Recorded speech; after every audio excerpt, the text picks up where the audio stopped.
Ты что снимать, Дима? Статично. Нас просто 3 секунды из нас перевод на коллектор, 10 секунд коллектор. Хорошо. Ты ж помнишь, ты мне деньги должен за телефон, что у меня мусора забрали. Братва, мы собрались здесь сегодня не просто так, у нас небольшой праздник. Сегодня исполняется 6 лет YouTube каналу Супер Сус. 6 лет уже мы здесь с вами, с чем мы вас и поздравляем. Но мало кто знает, что изначально все начиналось с Инстаграма. На самом деле, возвращаясь к прошлому, очень часто люди сталкиваются с тем, что человек сам себе что-то придумывает и с годами уже сам у себя в голове путается, где правда, а где вымысел. Ну, есть такое. Это называется внедрение ложных воспоминаний. Но в моей голове зафиксировалось таким образом, что я работал на киностудии, активно мы занимались проектом Insiders, но все время Супер Сус, Сусанин на то время, просто Сусанин, был смешным, очень харизматичным персонажем, который всегда в какой-то необычной одежде умел очень клево сфотографироваться. И мы даже на киностудии в нашем внутреннем чате рабочем обменивались фотографиями Суса как мемами, как стикерами, как смайликами. И мы же Сусанина еще и сняли в Insiders. Кто не смотрел, обязательно посмотрите, я ссылку в описании оставлю. Все чувствовали на киностудии, наш коллектив Insiders чувствовал, что Сусанина надо развивать медийно. И я говорю Сусанину, типа, давай, дядька, давай я тебе инсту сделаю. Саня говорит, ну давай делай. На тот момент у нас были обычные звонилки, телефоны Nokia 1100 или аналоги типа того. Но я себе купил первый iPhone SE, мне он категорически вынужден был для работы необходим. Я его купил и буквально на следующий день зарегистрировал Инстаграм Суса. А свой Инстаграм я где-то через неделю зафиксировал. И Санин уехал, как всегда, ты уехал месяца на 2-3 куда-то путешествовать автостопом или куда-то, короче, потерялся в формате вот этих волоцюжных, короче, приключений. И, значит, Санин путешествует, я занимаюсь этим Инстаграмом. Я даже подключил платную программу, которая просматривала другие аккаунты, ставила лайки и писала комментарии за деньги. Там какие-то смешные деньги были, и таким образом люди смотрели, кто, как поняли, как работает. И заходили в ответ, подписывались. То есть были технические инструменты подключены для развития Инстаграм. И Инстаграм этот уже начинает определенные обороты набирать. Там уже подписчиков больше, чем в принципе у нашего окружения, у друзей. Сколько может быть у типов там? 500, 600, 1000 подписчиков. А у Санина уже там, я не буду говорить, но уже несколько тысяч. И все такие говорят, блядь, вы видели? У Суса Инстаграм, кто его ведет, непонятно. Он растет, там уже такой актив, блядь. И этот Инстаграм уже ветер делает на районе. И приезжает Саня своего путешествия и говорит, Димон, ты видел, кто-то Инстаграм, короче, мне создал. И я понимаю, что Саня... я-то что, должен был знать это? Я понимаю, что Саня полностью забыл о том мимолетном разговоре. Теперь. То есть для него, такой вопрос, что Инстаграм, там что там криптовалюта, знаешь, или какие-то такие вещи, типа в одно ухо зашло, в другое вылетело. И я начал подыгрывать этой ситуации. Я не говорил Сусанину, что это я веду некоторое время. И мы просто угорали, дистанционно наблюдая за тем, как кто-то ведет эту соцсеть, она развивается и приносит уже первые плоды. Я не помню, на каком этапе все-таки ты узнал, что это я сделал. Мне кажется, что на этапе весна под мостом, ты сказал. На каком-то таком. И мы с братвой сделали очень хитрый залаз в метро, и мы взяли киевского фотографа, знаменитого в узких кругах, чтобы он качественно на зеркалку пофотографировал Сусанина в костюмах. И мы, значит, поляной всей братвой приезжаем на эту точку и выкупаем, что виншахту заварили наглухо полностью. Вчера открывали. Которую вчера открыли ночью, а это, значит, с субботы на воскресенье. И каким-то немыслимым образом метрополитен выкупил это и успел заварить в выходной день, что вообще нонсенс. И мы, значит, приезжаем на точку, уже Санин готовенький нормально, мы видим, что все заварено, альтернатив у нас никаких нет. И мы просто, недолго думая, идем топить горе в стакане на железнодорожном путя буквально в 100 метрах. И там, собственно, все и началось. Сусанин уже дошел до очень хорошей кондиции, а в этой кондиции всегда открывалась потусторонняя магия пубертатная, которая и заложила основу канала. И, короче, Сусанин поодевал все вот эти костюмы. Это самое первое. И я просто не знаю, зачем вообще Ютуба не было создано. Повторюсь, все это происходит в формате ведения соцсети Инстаграм. И хоум-видео. И просто Саня начинает что-то исполнять в костюмах, с пивком, все дела. Я просто беру этот телефон, начинаю что-то снимать, вот это снимаю, и я не знаю, какого хрена. Я говорю, мол, типа, скажи, что подписывались на твой YouTube. Просто Хотя ютуба не было. Ютуба не было, типа, просто давай пофантазируем, что там мы блогеры. И все, сняли этот видос, знаете, когда в формате там пьяный батя на кухне исполняет или кто-то где-то чудит. И ты по приколу просто начинаешь снимать. Это еще до эпохи соцсетей, когда у каждого есть Инстаграм, и каждый снимает все в сторис и в ТикТок. Это начало 2017 года. Ну, я сложно сказать в этот момент, сколько я тогда выпил. Ну, выпил нормально, тогда мы подготовились. Я вообще не помню того вечера. Я помню до того ночь, когда мы готовились как бы к вылазке. Мы полночи в том метро сидели, нас там ловили. А, есть даже кадры, как мы спускались, по-моему, тоже снятые. Слышишь, когда еще вот эта знаменитая фотка твоя на фоне полицейских машин. Короче, и мы сняли это видео просто ни на что не рассчитывая. И утром нас фотографии для Инстаграм мы не сделали. То есть вроде бы миссия провалена. Повисели нормально, но цель не выполнена. Я с чувством облома все, приехал домой. И я на следующий день утром просто в монтажку закинул эти видосы. И я их смотрю, и у меня просто я усцикаюсь. У меня такой смех. Мне так смешно, так весело. Я его просто сел, нарезал. Ну, то есть там монтажа вообще не было. Там просто бум-бум-бум-бум нарезал, соединил и просто залил на... создал YouTube-канал, зарегистрировал и залил на YouTube. Может быть, даже чисто, чтобы кентам просто показать, чтобы не каждому в личное сообщение Хоум-видео. видос закидывать, а именно раскидал там нашим пацанам, кто присутствовал. Да. И Санину скинул. И таким образом было залито первое видео. Если вы его не видели, обязательно посмотрите. «Весна под мостом», открытие канала. Когда это видео снималось, канала еще не существовало. И мысли создавать канал не было, честно, даже в помине. Очень странно, что оно так слабо зашло, как-то это видео. Мало его кто вообще знает. Я многим говорю, типа, почему-то «Подземная погоня» первое такое стартовое видео мощное было. Это почему-то зашло очень слабо, самая «Весна под мостом». Но обязательно посмотрите, это и есть начало, как бы, всех начал. Обезьяны кашалоты. Полина, идем. Ты же, на самом деле, вот сейчас, по прошествии 6 лет, я понимаю, что такой слой новой информации появился, что многие моменты сложно вспомнить. Ты помнишь, например, первое видео или первое, как оно все было? На самом деле прошло очень много времени, и уже даже то, что было месяц назад, уже вспоминается, как будто несколько лет назад. На самом деле, держа такой темп 6 лет, каждое воскресенье выпускать по видео, такое количество эмоций, такое количество впечатлений очень сильно теряется. Ну и при этом же как бы чувствуется очень сильный вкус жизни, очень насыщенно чувствуется большая. Появилось почему-то именно, я не знаю, мне кажется, дал старт именно второе видео. Это второе было «Подземная погоня»? Не, «Подземная погоня» где-то было 4-е или 5-е. Второе было твое день рождения на Лысой горе. И уже на втором видосе к нам пришла Полина. Кстати, Полина нас снимает. Показать тебя?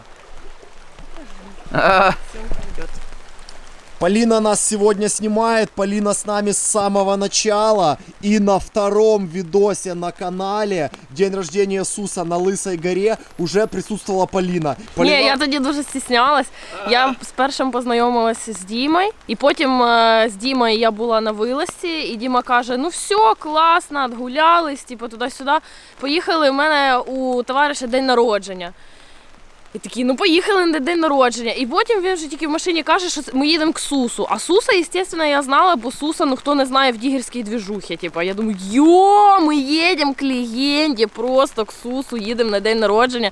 Ну я так, типу, трошки осторонь була, я така була в шоці, наблюдала за цією двіжухою. Я тоді тільки внедряла, коротше, пускала своє коріння і все, да, з тих пір разом переживали з хлопцями різні моменти в каналі. Короче, я что, Сусанин, точно помню, что я на тот момент максимально активно занимался проектом Insiders, работал на киностудии, и у нас все было максимально официально, чинно, с финансированием и с высоким качеством контроля. И вот эту движуху сусанячую мало кто помнит, но первые месяцы Instagram Суперсус в графе информация о себе там было написано антиблогер. И вот эту всю движуху в большой степени мы делали как бы в противовес и в стёб тому блогерскому движению, которое тогда развивалось в СНГ. Тогда уже блогеры начали снимать свои иномарки, Феррари, пентхаусы, какие-то отдыхи на вертолетах, а мы снимали типа антиблогер. То есть вот вам всем в противовес валили тупо на мобильный телефон. Я вам, кстати, покажу, кто до сих пор, кто не знает, мы до сих пор все снимаем на мобильный телефон. 99% канала снято просто на мобилку. Когда просто грязный наш стиль, достал мобилку, пьяные морды, тупо понеслась вот эта дикуха. И вот это был максимальный дичь и трэш. Первый реально год. Мы были в андеграунде. Первые видосы собирали типа 1000 просмотров, 1500 просмотров. И я помню, что максимально разгонял YouTube Суперсус через соцсети Insiders. Я выкидывал наши ролики сусанячие. И мне все говорили, типа, Громов, ты что, с ума сошел? Ты снимаешь такой проект, тебя там показывают на европейском телевидении, а ты с какими-то алкашами связался. Куда ты мордой в грязь ударил? Что это за позор такой для тебя? А я помню, что я очень сильно, знаешь, как муха, которая напакостила, муха-цикатуха сидит и лапки вот так вот потирает. Ага. Типа, это как провокация. Видосы это были как провокации, которые закидывались в общество. Типа, посмотрите, что так тоже можно. То есть, вроде бы такой движ, как бы, что панковская движуха, которая обычного человека просто с ног сбивает. Это трэш алкоголический, еще и подземный, еще и костюмированный, пубертатный, алкоголический. Это просто комбо. Это просто такой шедевр, который делался реально от души. И я помню, что где-то в первые месяцы, а я Сашу Биг Бро знаю очень давно уже, еще давно до канала. А он тогда работал в рекламном агентстве, которое с блогерами работало. И он мне в первые месяцы, когда мы еще были в супер андеграунде, он мне сказал, что типа, Димон, говорит, эта дичь станет очень популярной, и вы еще и ЛВ на этом заработаете. И я помню, так послушал, думаю, что ты плетешь, какое ЛВ мы заработаем. Мы это делали просто, по кайфу, настолько от души, просто от себя, именно искренне, максимально, не задумываясь вообще ни о чем. Вот, как бы на первых порах и всегда, и до сих пор. Ну да, кстати, тогда Биг Бро, буквально, я не помню сколько, наверное, первый год канала пригласил нас в студию. Говорит, Сус, тебе нужно выпить 2 литра пива, жестко матюкаться 15 минут и играть в Counter-Strike. И я плачу тебе деньги. Думаю, ну ладно, пришел, поиграл 15 минут с другим блогером в Counter-Strike, выпил 2 литра арсика. И мы едем в лифту, как сейчас помню.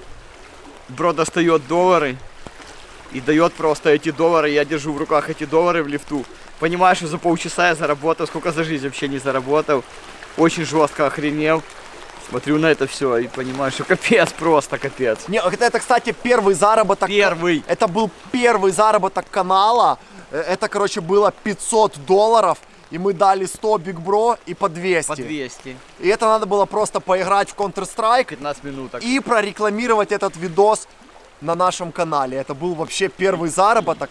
Но, Сань, ты забежал вперед. Это был уже, наверное, 2018.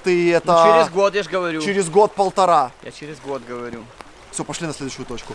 Остаться здесь нет! Бежать прочь, сломя голову! Из этих списков страницы книг листай по-новому! Клоны героев давно захлебнулись в гордыне!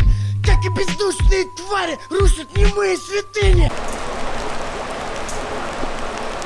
А? Что кэтеринг? Кэтеринг — это питание на площадке для артистов. А. Это отдельная служба, которая обеспечивает, чтобы артисты были сыты, а кому надо и джагнули. Я Кэтеринг, это наш кэтеринг. Кэтеринг. Кэтеринг. Что, короче, интересно, просто как наша история органично произошла. Многие люди мечтают и планируют покорить YouTube или покорить какую-то соцсеть, готовятся к этому, изучают информацию. Мы вообще об этом не думали. Я когда занимался Insiders, в YouTube его не было, потому что проект Insiders продавался на европейское телевидение и в итоге продался. И ютубом мы не занимались. И когда мы начали вести ютуб, первый год мы вели максимально кустарно. То есть превьюху вообще не ставили, там случайный стоп-кадр какой получится, так оно и будет. Только через некоторое время хэштеги начали прописывать. И где-то месяцев через 9 подземная погоня собрала 10 тысяч просмотров. И я помню, какой это был праздник. Это было типа 10 тысяч просмотров собрал видос спустя почти год. И это было для нас ощутимая реально цифра. По-моему, не побоюсь сейчас сказать, но, по-моему, наверное, еще спустя, наверное, год или два я вообще не отстреливал, что происходит. Типа, ну, снимали и снимали, типа, окей. Снимали подземную погоню, побухали, сняли, типа, ну круто, типа, смотри, показал на телефоне, типа, о, типа, еще пацаны попали в кадр. Ну, типа, классно, типа, круто, типа. И так сколько продолжалось? Года 2, наверное? Ну, год точно.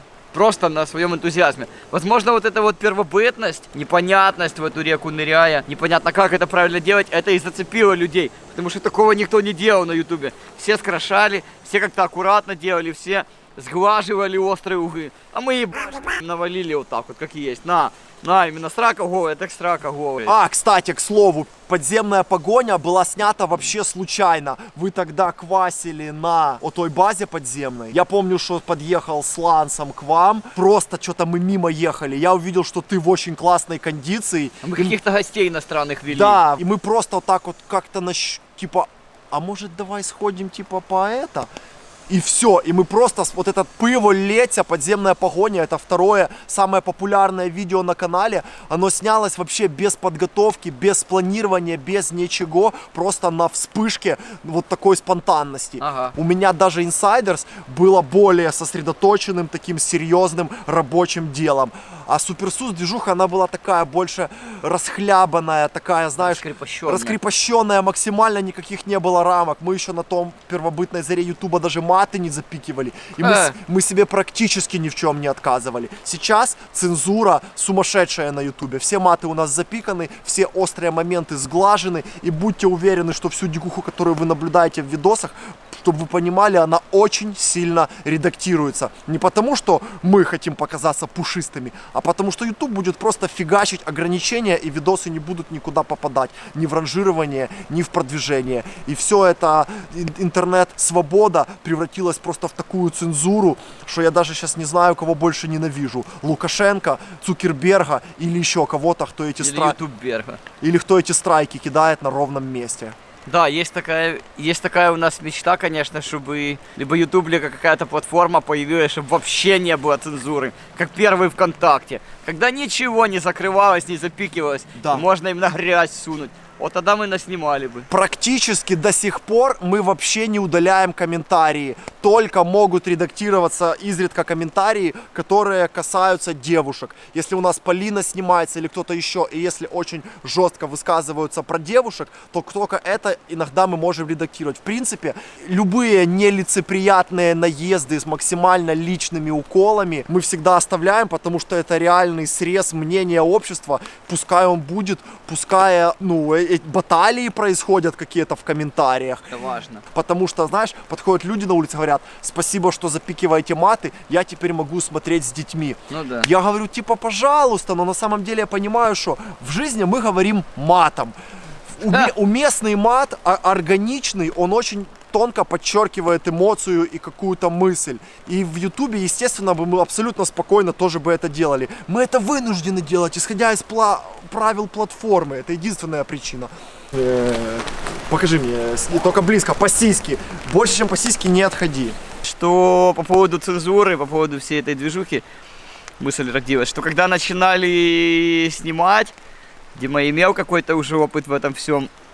И он мне сразу говорит, и это я хочу еще преподнести эту ноту к начинающим блогерам, кто, может быть, начнет как бы себя в медиа двигать как-то или начинать снимать свои видосы, своим творчеством заниматься. Говорит, научись читать между строк, говоришь. Если ты будешь читать все комментарии и воспринимать близко к душе, то ты просто с ума сойдешь, то тебе просто можно с ума сойти. Поэтому, кто хочет снимать, как бы приготовьтесь к шквалу негатива в свою сторону и научитесь читать между строк. Потому что негативные комментарии это тоже пиар, и пиар хороший. И я со временем понял, что хейтеры, которые пишут злые комментарии, в огромном количестве случаев на самом деле это почитатели, которые просто таким образом изучают мир. Потому что когда маленький ребенок тянет кота за хвост или душит улитку, это не значит, что он злой, он просто таким образом изучает мир. Как гласит пословица, хочешь узнать, что внутри кувшина, толкни его. И просто многие люди, даже в личных сообщениях, это вы можете услышать у многих блогеров в интервью. Он тебе пишет гадости. Я ему говорю: здоровчик, братан, как ты сам? Он говорит: о, привет, братан. Говорит: говорит, извини, я так шутил, просто хотел, чтобы ты внимание на меня удалил. Выкупаешь, эти же люди... Я, говорит, на это вот, говорит, смотрю, как ты будешь реагировать. Хотел, думал, чтобы ты злом на зло ответил, говорит, чтобы зла закинуть чуть-чуть в этот мир, говорит. Но ты не отметил, говорит, ты не обижайся, говорит, извини, пожалуйста, я проверяю тебя, говорит. И это круто. Знаешь что, самое плохое, когда тебя не замечают. Ну да. Когда ты проходишь молчаливо, ты не интересен. А это ништяк. Вызывать эмоцию. Главная задача искусства, творчества, с позволения сказать, вызывать эмоцию какую-то, будоражить сознание. А какую эмоцию? Это уже какой, пускай сам каждый решит. Это такой же тонкий философский вопрос, но суть в том, что... Во всем нужно искать позитивнее, отвечать злом на зло, и тогда оно вокруг будет вращаться. Также в большом изобилии здесь присутствует граффити-культура как часть маргинальности, часть андеграунда. Здесь место тоже, которое как бы безнаказанно можно проявить свое творчество, либо научиться своему творчеству, как бы рисовать и как бы прикрашать такие серые места, украшать своими красками, рисунками, ну и своим творчеством выразить свои, сказать, мысли на стенах.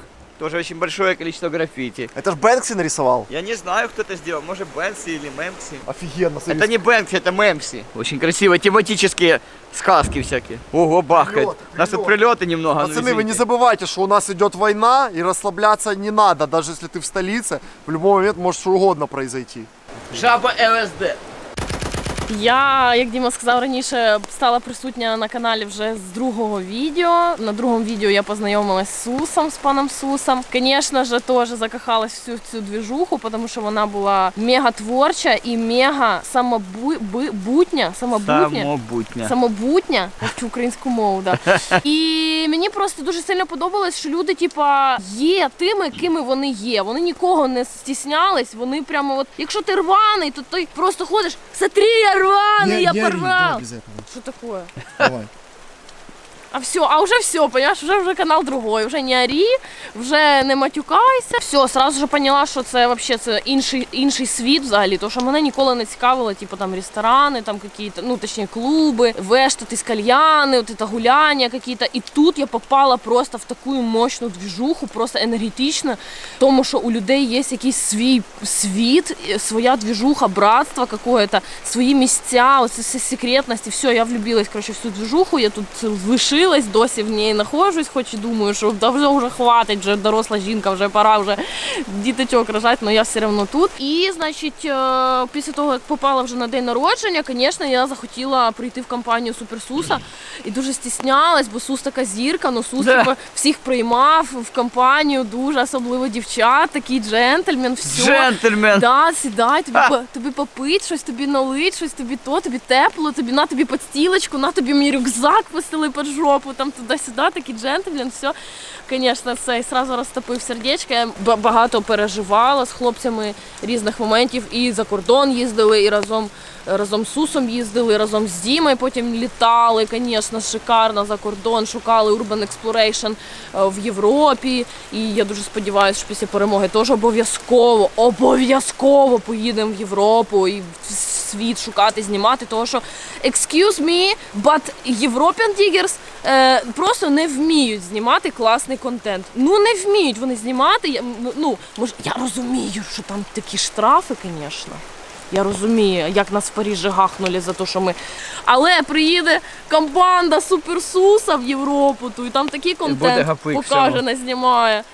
Так що чекаємо перемогу і Так, обов'язково один з, до речі, з поїдемо. найкращих поїздок з тобою це Берлін. Берлін Звісно, вообще. шикарне відео. Хто Хто не не бачив, бачив, заходіть і подивіться Берлін. Я теж досі передивляюсь це відео. Офігенно. Таке самобутнє. Я ще тоді пила, воно нормально. Ну вже тоді, це який вже другий чи третій рік був ютуб канал, коли вже Діма прямо, прям плотно на нього вже сів. І такі, так, зйомка, щоб була так, щоб чим було зайняти, туди-сюди, у Діми графік, таблиця, щоб не було. От ви кажете, Сус, давай більше відео. Сус, коли нове відео? Давай більше відео. Народ, неможливо давати їх частіше. Реально. По-перше, кожна вилазка – це супер емоції, і ти не вивозиш. Кожен день бути на таких от емоціях, на всплесках. Тому ставтесь з розумінням до хлопців, цінуйте те, що є. Це безкоштовний контент, ви дивитесь в першу чергу. Під час війни. Пожалуйста, під час війни ви дивитесь безкоштовний, офігенний контент, так що... К нам идут или нет? Да, Ні. тип идет по нашей стороне. По нашій стороні когось гукає. Так що цінуйте, Воєнний, обов'язково ні? ставте Не, лайки, тот самый тип, который был уже в кадре. коментарі. Малой? Да, він когось шукає, він ходить з кличе когось. Так, давай. Поливать здесь и поливать там. Не забывай, кто ты, смотри по сторонам. Одна дорога и два пути, и ты сам не туда свернул. Никого, кроме себя самого, не вини, поздно замаливай грехи. Ну и где-то через год вот такой нашей деятельности начали проворачиваться шестеренки Ютуба, произошло что-то необъяснимое, и наши видосы резко, не то чтобы прямо резко, но определенным образом начали пампиться. Мы, честно, особо... пампится. Резкий толчок, резкий взрыв, как пробки от шампанского. Птю-птю, одна за одной вылетать.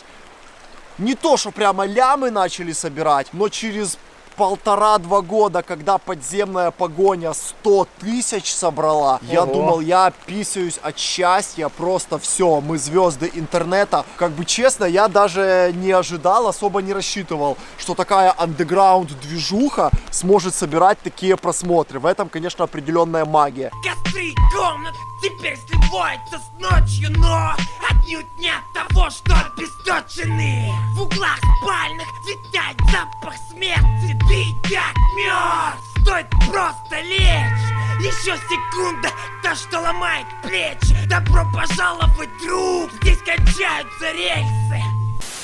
Ну и короче, братва, это все закрутилось, завертелось. Мы сами не успели оглянуться, как движуха начала набирать обороты. Потом и 1 миллион подписчиков, и все истории с зубами, с трезвостью, и все вот эти перипетии и поездки в Европу. И не успел оглянуться, как прошло 6 лет. Ну и сейчас YouTube превратился, в принципе, в довольно увесистую махину. У нас, чтобы вы понимали, наш YouTube канал, все, что вы видите, это не только Сус, я, Полина. Помимо тех постоянных многочисленных гостей, которых вы видите у нас на канале, также есть много людей, которые находятся в тени. Ряд людей работает на нас на удаленке, на фрилансе. Огромная сила в коллективе. Это как один палец и 5 пальцев, сжатые в кулак. Реально в коллективе. Сус там лицо канала. Главный персонаж, главная фишка. Я там, может быть, мозг какой-то технический. Но есть еще есть стол, есть ножки, есть там табуретки, есть пол, на котором это стоит. Это все огромный, единый, вот такой вот дышащий механизм.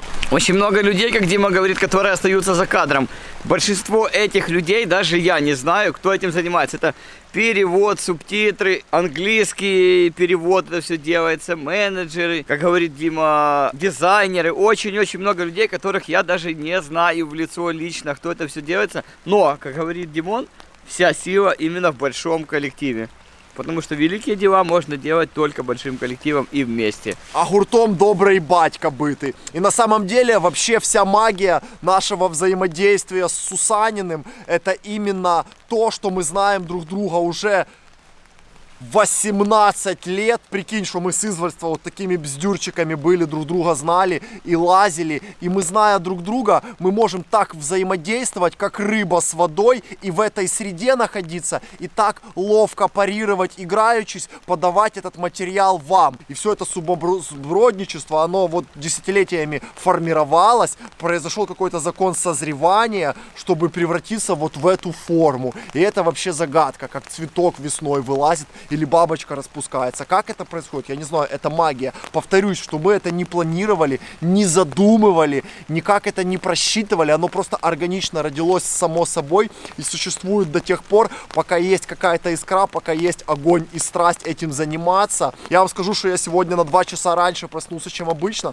потому что мне нужно было по монтажу еще сделать фишки, чтобы переслать их человеку. И сейчас, пока мы гуляем, нам человек делает эффекты, я приеду домой, буду еще их разбирать до ночи, сидеть, чисто в первую очередь, потому что мне по кайфу. Мог бы и не делать эти эффекты, никого не напрягать и ЛВ не тратить на оплату работы третьих лиц, но это все искренний интерес, искреннее хобби. И сколько людей не верило, сколько завидовать начало. И сейчас завидую. Из окружения, кто был с нами с самых низов, когда вот эта история неслась и максимально нищенское существование было. Когда начались первые шаги, сколько именно говорило, именно, знаешь, что называется, наблюдали со стороны и только ждали, когда мы оступимся или где-то промахнемся и провалимся. Вот, но как-то вопреки всему, 6 лет реально, с одной стороны, это вроде бы и вчера было, но с другой стороны, вот ты смотришь YouTube, это как дневник, ты смотришь эти видосы, это просто слепок жизни. У нас выходят видосы каждое воскресенье в 10:00, и ты открываешь YouTube,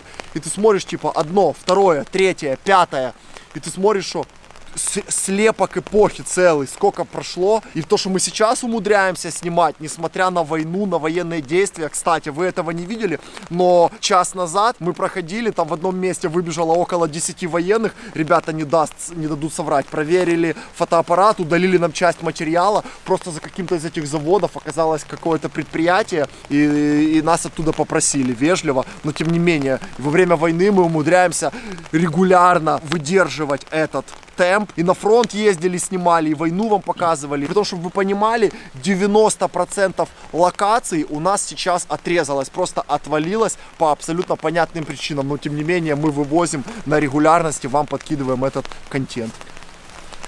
Смысл заложил изнутри Макеевграда. На уровне глаза, да и многого не надо. Только основательные вещи в результате. Взрыв из подземелий строками в формате. Смысл дышать и любить, и дарить оды. Знаки видеть, так и расшифровать коды. Смысл оберегать, чем наградил создатель. Смысл жить, это вывод окончательный. Когда придет лето, это все зарастет вот так вот сплошным кустом доверху. И при наводнении кульки обрастают эти кусты кульками. И такой шалаш получается. И в этих шалашах живут бездомные. Вот тут прямо на берегах они тусуются. Весна вже прийшла до нас. Вже розкриваються перші квіточки білі. Дуже піднімає настрій. Еще просто пацики, чтобы вы понимали, чтобы вам снаружи не казалось, что у нас тут какие-то хихоньки-хахоньки, и мы реально только гоним беса и угораем. Все, что мы имеем, все результаты, все цифры, которые мы имеем, они дались огромным трудом. Это результат огромной пахоты. То, что происходит в кадре, сама вылазка сложнейшая, которую нужно подготовить, нужно подключить людей, которые еще поспособствуют. Это нужно залезть, снять, это все еще дело смонтировать, это правильно преподнести, дизайнерски оформить, побороть все глупости Ютуба, какие палки он ставит в колеса. Это все огромный труд. Мы постоянно находимся в режиме эмоционального выгорания. Это как белка в колесе, это постоянное. По сути, мы в рабстве находимся, в определенном. Но это рабство счастья. Чтобы каждое воскресенье выдавать вам видос, а у нас видосы, как вы заметили, по 30-40 минут продолжительностью стали. И мы стараемся держать планку. Как говорится в спорте, нужно поднять вес, это полдела. Нужно его зафиксировать. И стрельнуть, снять какой-то тикток, снять какую-то быструю хайповую тему довольно легко. На какой-то кратковременный отрезок. Но удержаться там и держать эту планку, вот это уже сложно. И поверьте, это дается с огромным трудом. Это не все так легко. Если бы это было так легко, каждый второй был бы блогером-миллионником и покупал бы машины. Это все результат. Ну не подумайте, что я типа набиваю цену или какие-то пузыри с ноздрей пускаю. Просто вам хочу сказать, что поверьте, что это огромный труд коллектива людей, спаянного, сплоченного пчелиного улья. Братва, но вы не забывайте, что в Украине идет война, и мы имеем возможность снимать эти видосы, поднимать вам настроение только благодаря нашим воинам ЗСУ. И слава богу, что у нас есть возможность делать благотворительные стримы, благодаря вам собирать суммы. Мы уже огромное количество помощи осуществили все вместе, благодаря вам, нашим подписчикам. У меня есть на компе куча видосов, где коптеры наши, купленные на наши общие деньги, коптеры летают, кидают воги. И я вам скажу, что мы, находясь дома, я, находясь дома, сидя просто на табуреточке, снимая видосики, стал уже убийцей. Хотя это не убийство, это говорится, что это врага уничтожения. Просто у нас, есть видосы, мы не можем их показать по соображениям цензуры, где наши купленные коптеры просто летают и уничтожают врага. У меня целая пачка этих видосов, и каждый помогает как может по-своему, находясь на своем месте, просто занимаясь тем, что он делает лучше всего. У нас есть такая точка опоры, мы ее максимально используем. Поэтому слава Украине, героям слава, слава нации, смерть ворогам. Время все расставит на свои места. Слава ЗСУ. Сильной армии, и сильный тыл, и все вместе, и разом, и до перемоги. И скоро будем жить в классной новой европейской стране. И никто нам мешать тут не будет. Будем снимать, лазить и веселиться. А пока помогаем военным, помогаем армии, и разом, и до перемоги. Хочу сказать спасибо всем нашим старым телезрителям, всех, кто нас не знает, тоже большое спасибо. Экспериментируйте со своей жизнью, делайте то, что нравится. Время у нас у всех ограничено, и оно не для того сделано, чтобы делать то, что не нравится. Кайфуйте от того, что вы делаете. Хочу сказать всем подписчикам своим спасибо большое, что вы есть у нас, новые, старые, потому что не было бы вас, не было бы и нас. Ваш Суперсус будет двигаться дальше, покорять новых людей, новые сердца, двигаться вместе, творить новые идеи. Спасибо всем, друзья. И будем продолжать двигать YouTube, пока он двигается, как говорится. Хочу сказать, что с простых вещей можно кайфовать, и мы это показываем своим примером, друзья. Весь кайф именно в простых вещах этой жизни. И ни в коем случае не нужно тянуться и стремиться к чему-то, к славе или к деньгам. Всегда то, что в душе, то, что в сердце, оно и станет вашим любимым занятием.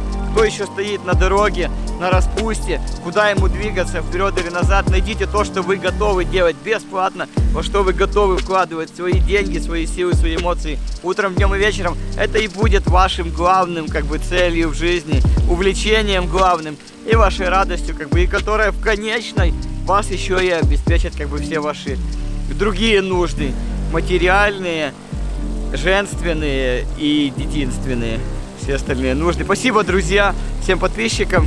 Не было бы вас, не было бы и нас. Всем добра и всем любви. Двигаемся дальше. Есть? Да. Братва, в этом влоге мы разыграем бутылку со взорванного склада, на котором мы снимали видео. Мы ее разыгрывали тогда, но победитель оказался принципиальный трезвенник, и он сказал: вышлите мне мерч, а это оставьте, мне не надо. Вот оно сохранилось, здесь расписались все члены нашего коллектива. Это мы спасли с заброшенного склада.